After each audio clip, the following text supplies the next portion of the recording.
Bessiata Dishmaya, Beshem Hashem Naaseh Ben Asliach, Shalom Aleichem Uvracha. On se retrouve pour Parashat Vayeshev à la lumière du Chafetz Chaim, Rabbi Israël Meir HaKohen Zecher Tzadik Vekedosh Livracha. Cette Dvar Torah pour une longue vie en bonne santé, pour Yitro Ben Shlomo, pour toute la famille. Une Hatzlacha dans le Limoud de Parnassa pour tous les Avrechim. Refoua Shema pour tous les malades, pour tous les malades d'Israël. Et puis très bientôt on espère aussi la Géoula, le Mashiach qui est enfin le règne de la vérité, le règne du Emet, et un vrai shalom entre Am Israël et tous les Amim et tous les peuples et toutes les nations. Et voilà. Donc on va commencer. Eli Toldot, Yaakov, Yosef, Vechoulé. Donc c'est dans voici la descendance de Yaakov, Yosef, etc. C'est Bereshit, Genèse, chapitre 37, verset 2. Donc nous dit le Chafetz Chaim, ce passage préfigure toute l'histoire du peuple juif, contraint de quitter son père et son pays natal au printemps de sa vie. Yosef, Alav Shalom, le fils préféré de Yaakov, est exilé chez une nation vile, oubliée de tous. Mais en définitive, il s'avère que ces malheurs ont servi de tremplin pour l'élever au plus haut sommet de la réussite. Il peut nourrir les pays voisins pendant les années de famine. Et ses frères, qui l'ont humilié et tourmenté, se prosternent devant lui, front contre terre. Chafetz Chaim continue, et on va de même pour notre peuple. Lorsque la gloire de l'Éternel se révélera, tous les êtres de chair pourront constater que les malheurs que nous avons subis en exil ont contribué à notre ascension. Comme il est dit dans le prophète Isaïe Yeshaya Alav Shalom, chapitre 12, verset 1, tu diras ce jour-là, je te remercie Éternel de m'avoir frappé, car sa colère, nous dit le Chafetz Chaim, nous aura été bénéfique. C'est très important parce que ça, c'est justement quelque chose qu'on a du mal à intégrer aujourd'hui dans notre génération. On a toujours souffert, depuis toujours, Am Israël a souffert de l'exil chez les nations. Et même quand on n'était pas en exil, on avait des guerres avec les pays voisins. Où on était sous domination, goy, même quand on était sur notre terre. Et on souffrait, c'est pas comme si c'était bien. C'est pas comme si c'était la joie. À part des cas isolés, comme je l'avais déjà dit une fois dans une autre vidéo, que certains dirigeants musulmans, dont Omar ibn al-Khattab, gouvernaient leur territoire, dont Eretz Israël, de manière juste et équitable. Donc les Juifs étaient traités avec équité, avec justice. Mais la majorité dans l'histoire, la majorité des musulmans qui ont gouverné, ils ont maltraité les Juifs. Et les chrétiens, c'est pire que ça. Donc voilà. Donc on a toujours souffert. Et c'est ça le problème. C'est ça le problème. C'est que la souffrance qu'on a subie s'est transformée en haine. On a subi des souffrances, on a subi les sévices des nations, la haine des nations. Et en nous, ça s'est transformé en une haine, une boule de haine, de rancœur. On les aime pas, les non-juifs. Et c'est ça le problème. Les gens n'aiment pas les non-juifs à cause de l'histoire, à cause de ceci, à cause de cela, à cause de l'actualité. Mais le Chafetz Chaim, il nous rappelle les paroles du prophète, allez, Alav Shalom, Yeshaya, Alav Shalom. Tu diras ce jour-là, je te remercie Éternel de m'avoir frappé. Les paroles du prophète, les enseignements de la Torah avec Yosef, Alav Shalom. Quand on subit un malheur, même on est exilé dans une nation vile, peu importe ce qu'on peut subir, toutes les souffrances qu'on subit à Israël par les nations, la roue tourne. C'est ça que ça veut dire, c'est ça l'enseignement finalement. La roue tourne. Le mal que nous ont fait les goïms dans les nations depuis des millénaires, ça se retournera contre eux. Eux qui étaient en haut et nous écrasaient du haut de cette roue, viendra le jour où on remerciera Dieu d'avoir été écrasé par cette roue, d'avoir été en bas. Pourquoi? Parce que la roue va tourner, on va se retrouver en haut. Tout ce qu'ils nous ont fait, ça va se retourner contre eux. Maintenant, il faut savoir une chose aussi, c'est que certes, toutes les souffrances des nations, toutes les souffrances que les nations nous font, c'est les tovateinu, c'est pour notre bien. Mais il ne faut pas se réjouir, même avec cela, il ne faut surtout pas se réjouir du malheur des non-juifs.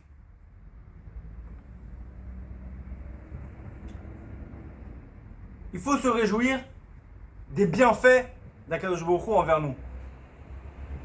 Mais il ne faut pas se réjouir des malheurs que subissent les nations. C'est un tort. On voit avec le prophète Yermia, la vie à la Shalom, le prophète Jérémie, on peut voir qu'il a dans le Tanakh, il y avait une ville dans le nord d'Israël, je crois, c'est vers le Liban aujourd'hui, je ne sais plus exactement, le nord d'Israël, la ville de Tyr, en français ils appellent ça ville de Tyr, c'était une ville non juive, des ennemis d'Israël en soi. Et ils ont subi des malheurs. Comme je l'ai dit, le juste retour des choses, Dieu, il a fait souffrir cette ville de non-juifs. Le prophète Yermia, Navi, Alav Shalom, le prophète Jérémie,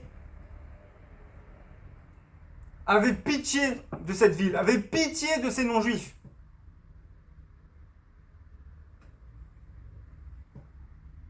On voit un prophète comme Yermia, Navi, Alav Shalom. C'est un grand prophète. Le prophète Jérémie Alav Shalom a ressenti de la peine pour les non-juifs qui étaient auparavant des ennemis d'Israël, qui subissent des malheurs. Et ça lui fait mal de voir ça, il a pitié pour eux, etc. Si c'est comme ça, c'est pas marqué juste après, Dieu lui a dit, ouais, pourquoi t'as pitié d'eux? Non, rien du tout. Il avait pitié d'eux, c'est tout.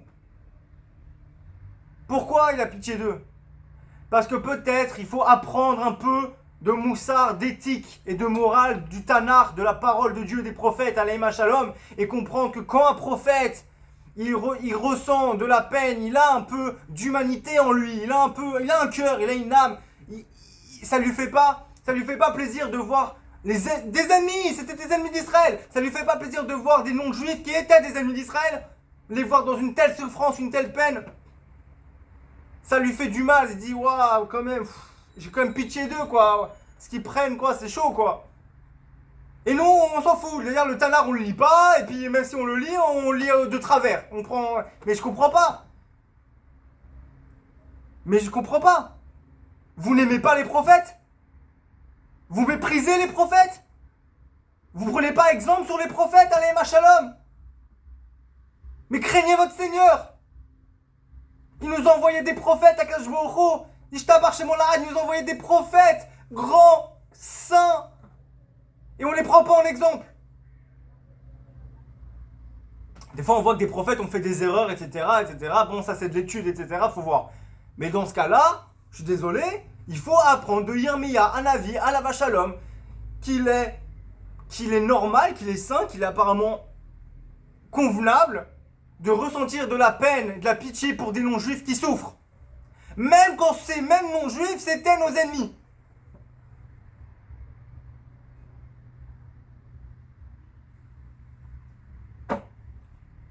Encore une fois, il faut comprendre que tout est dans les mains d'Hachem. Et il ne faut pas oublier que voilà.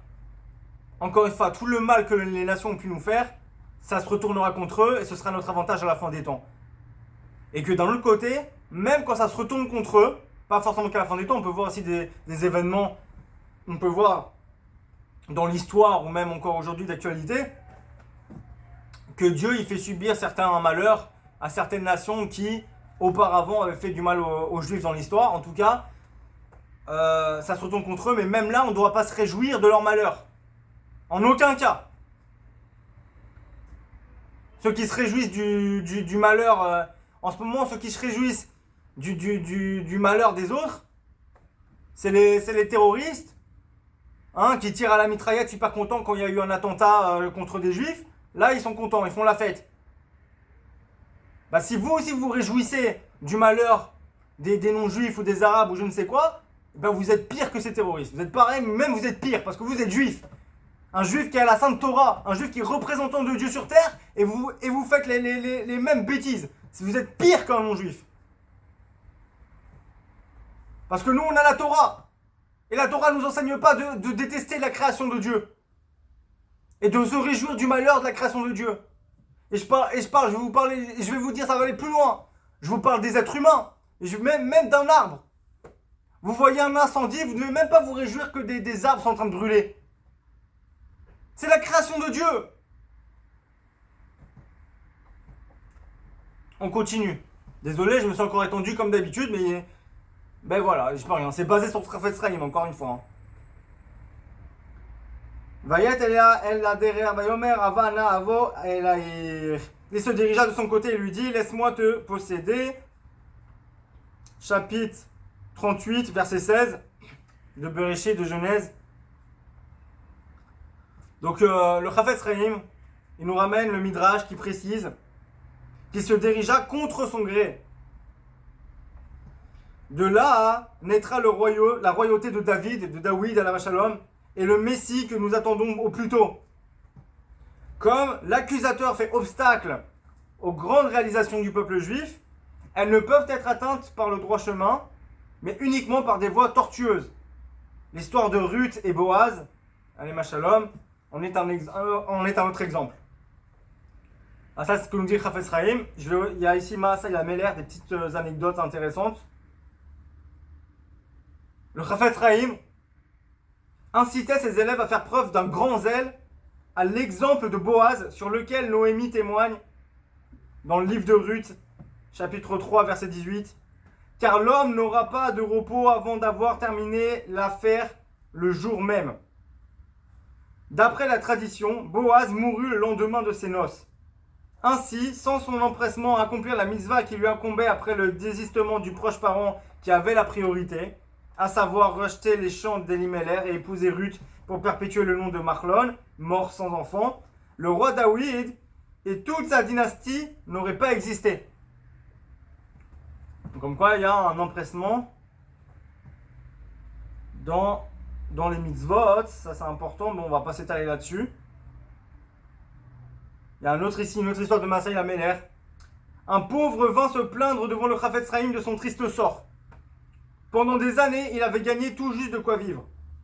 Récemment, il avait acheté un billet de loterie et après avoir prié jour et nuit, il avait touché le gros lot. 20 000 roubles qu'il avait perdu peu après dans une mauvaise affaire.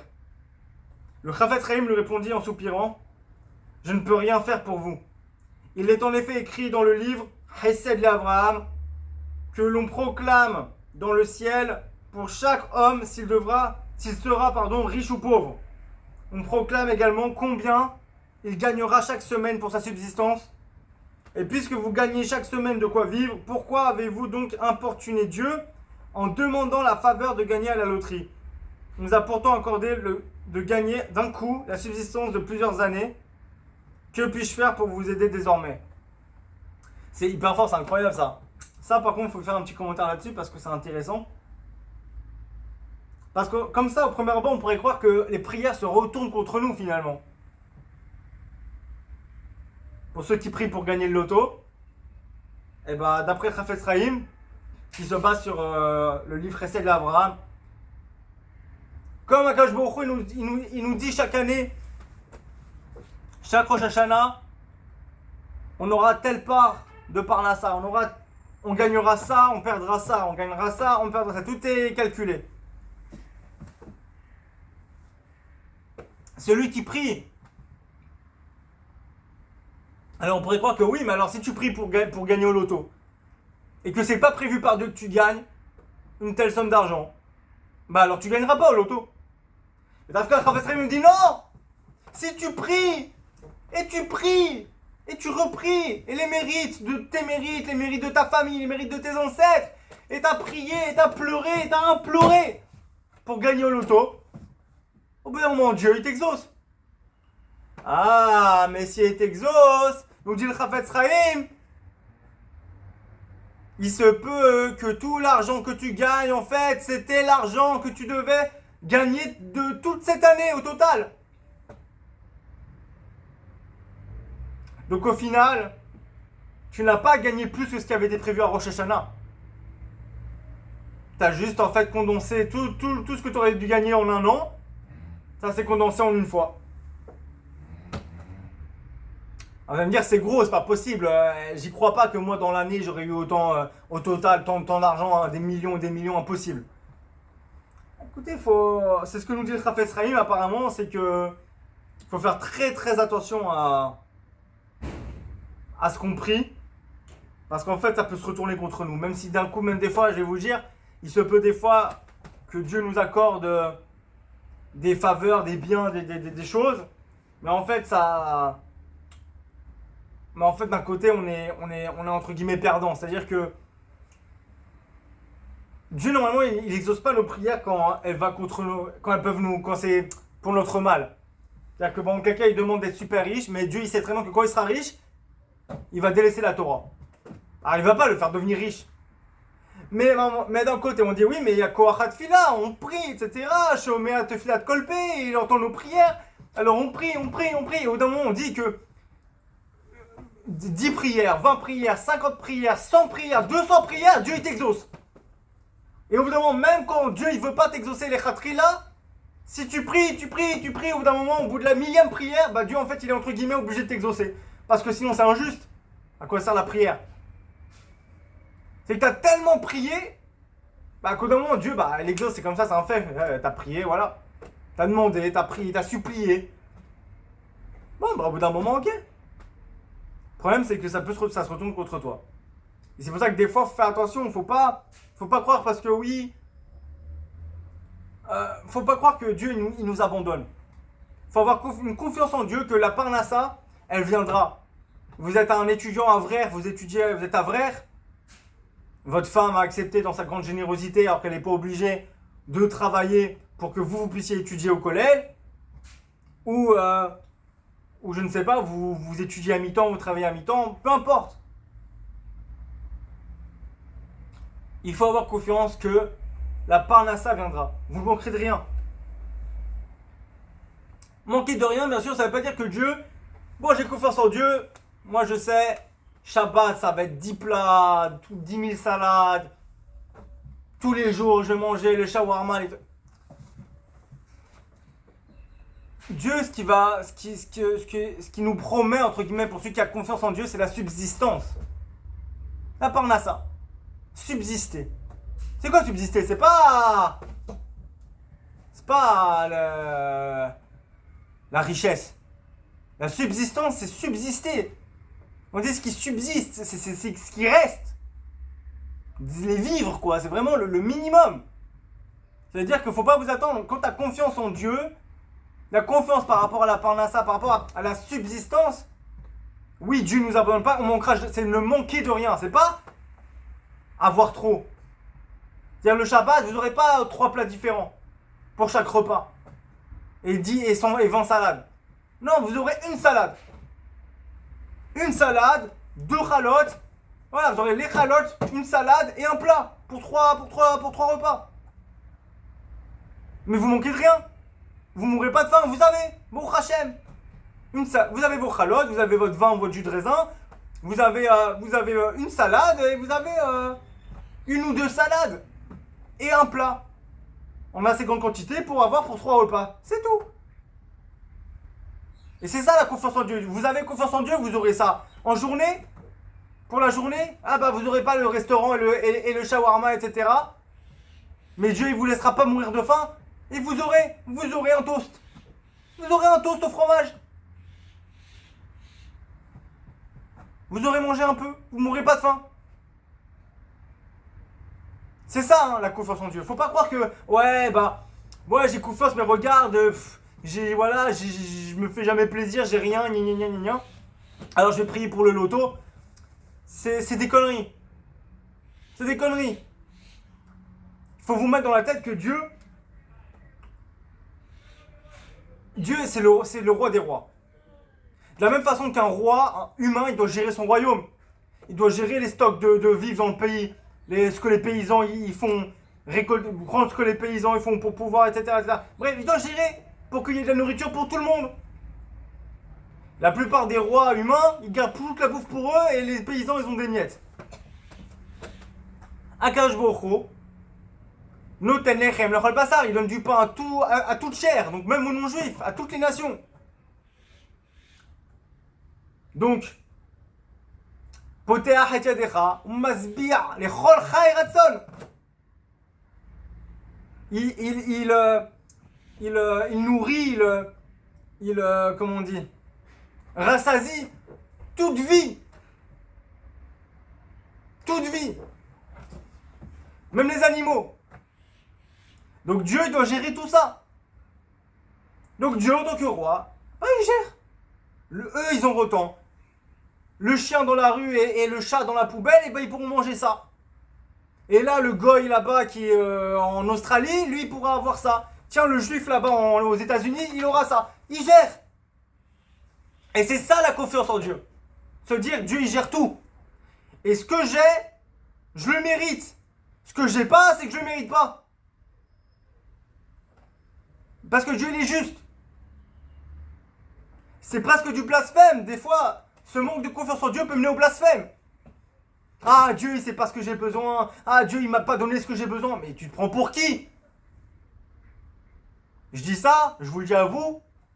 Je le dis aussi à moi. Ça m'est arrivé de me plaindre quelquefois. À sourd. Comme ça, tu te plains à Dieu. Dis. Parle. Fais beau des doutes. Parle à Dieu en privé, comme ça, de temps en temps, tous les jours, parle à Dieu. Fais beau des doutes, on appelle ça. Parle à Dieu, dis-lui. Mais parle-lui pas comme c'était ton pote et que, ouais, franchement, t'as pas honte, que pourquoi tu me fais ça, et calme-toi, C'est vrai que c'est notre Père qui est dans les cieux, on peut avoir un côté chaleureux, mais ça reste le roi des rois. Faut le craindre un minimum. Oh Seigneur, je me permets, humblement, je suis rien devant toi, et je sais que tu prends soin de moi, et je sais que j'ai tout ce que je mérite, et que tu as tout prévu pour moi. Mais j'ose te demander de comprendre pourquoi j'aimerais, tu sais très bien que j'aime tellement telle ou telle chose, j'aimerais tellement l'avoir, je sais que si tu me l'as pas donné, si je l'ai pas encore eu, c'est qu'apparemment c'est pour mon bien et je te fais confiance, mais je me demandais, est-ce que tu pourrais me guider vers une réponse à ça pour que je comprenne pourquoi je l'ai pas, ou peut-être que c'est un jour je l'aurai, etc. Bref, formuler des phrases, parlez au roi, vous parlez au roi, vous demandez au roi. Pourquoi, par exemple, voilà, c'est le roi, il gère la nourriture pour le royaume. Vous voulez demander pourquoi vous avez toujours de la soupe au potiron alors que vous avez toujours, alors que toujours vous avez rêvé d'avoir des croutons dans la soupe et vous n'en avez jamais, vous avez que la soupe au potiron. Bon, ben vous n'allez pas voir le roi. Ouais, pourquoi nous les paysans on a que la soupe au potiron, mais c'est n'importe quoi. Attends, je suis sûr que t'as des croutons, mais tu te fais couper la tête. Et ben c'est pareil pour Dieu. C'est pareil pour Dieu, quand vous demandez trop, vous demandez pour vous et moi, je veux. Vous parlez à Dieu, vous parlez au roi des rois, vous croyez qu'il sait pas gérer ses stocks, vous croyez qu'il sait pas gérer le monde. Ce que vous avez, vous l'avez. Et Dieu, et si vous avez de la confiance en Dieu, vous manquez de rien. Si vous manquez vraiment, que vous mourrez de faim, c'est que vous avez aucune confiance en Dieu. Parce que celui qui a confiance en Dieu, il meurt pas de faim. Ah, il peut avoir un peu faim parce qu'il mange pas des masses, il mourra pas de faim. Il aura de la nourriture. Tous les jours, il y aura un truc à manger. Tous les jours, il y aura quelque chose à boire. Et le Shabbat, il aura toujours de quoi faire un Shabbat. Basique, mais un Shabbat. Il faut faire attention parce que ça amène au blasphème. On en vient au blasphème. Le manque de confiance en Dieu, ça amène au blasphème. Parce qu'on se révolte contre Dieu. On se permet de parler à Dieu ou de demander des choses à Dieu qu'on n'oserait même pas demander à un roi de chair et de sang. De peur de se faire couper la tête. Ou pendre par les pieds. Dieu, c'est le roi des rois. C'est le big boss. Un peu de crainte. Je ne veux pas dire arrêter de prier. Mais même dans vos prières, formulez les phrases. Prenez conscience à qui vous vous adressez. On ne demande pas les choses comme ça, comme si c'était normal. C'est pas normal. Vous n'avez rien à demander normalement. Dieu vous donne tout. Les khatrila, Dieu vous donne tout. Ah, vous avez des demandes? Bah, faites-les quand vous adressez à un vrai roi. Tremblez. Suppliez avec vos larmes. Avec la peur qu'il vous rejette et que vous vous fassiez fouetter pour votre insolence. La crainte de Dieu. Encore plus dans une synagogue. Quand vous êtes chez vous encore, il y a la crainte de Dieu parce que quand vous faites votre amida, il y a la shrina devant vous, il y a la présence de Dieu, vous êtes devant le roi. Mais dans une synagogue, c'est encore plus fort. Le palais de Dieu. Faire attention. On continue. Vaïe Hachem et Yosef. Vaïe Ish Masliach. L'Éternel fut avec Yosef et il devint un homme connaissant la réussite. Nous dit le Chafetz Chaim, contrairement à Yaakov, à la Shalom, Yosef à la Shalom bénéficia d'une assistance divine surnaturelle. Sans le moindre effort de sa part, il était un homme connaissant la réussite. Yaakov, au contraire, dut lutter pour obtenir tout ce qu'il obtint, par des voies naturelles. L'homme n'est pas toujours conscient de l'aide que lui prodigue son créateur. Ah voilà, voilà. C'est ce qu'on disait avant. On va pas s'étaler encore, c'est ce qu'on disait avant.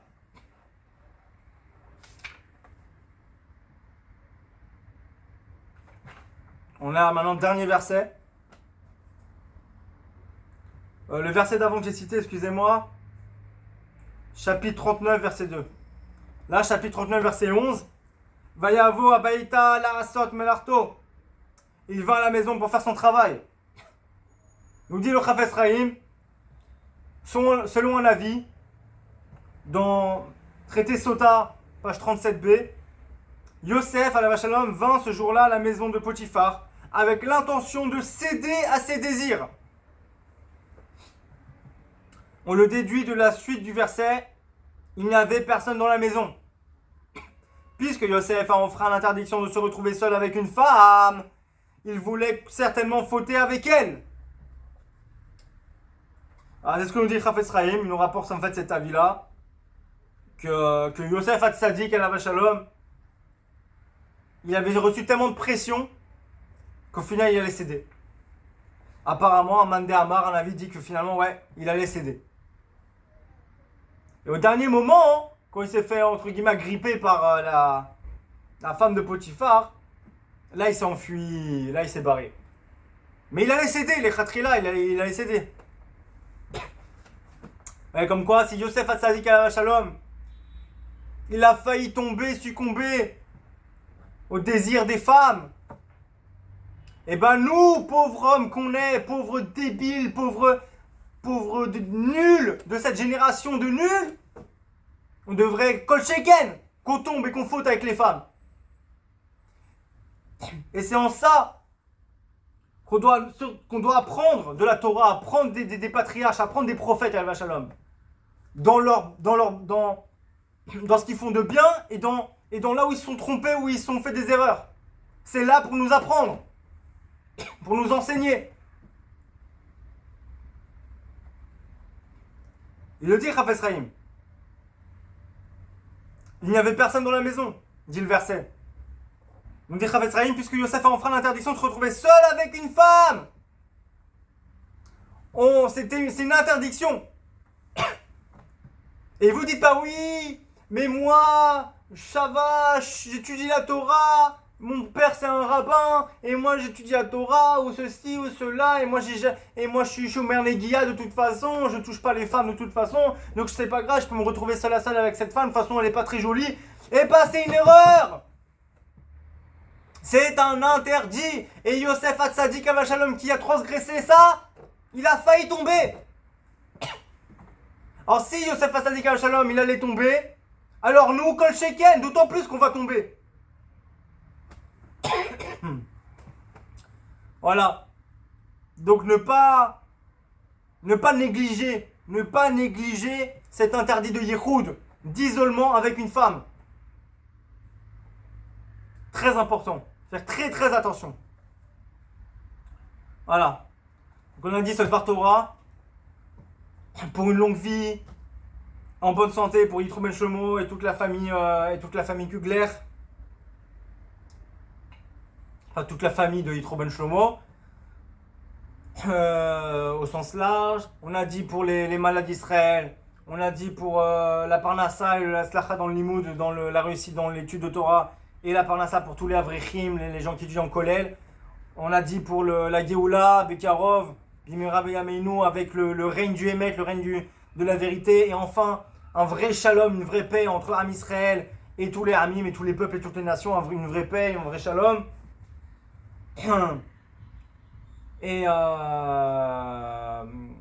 Et aussi, qu'on espère aussi que tous les égarés, les ignorants de Am Israël fassent ses chouvas et se rapprochent de la Torah et de Dieu. Baruch Adonai Olam, Omen Vomen.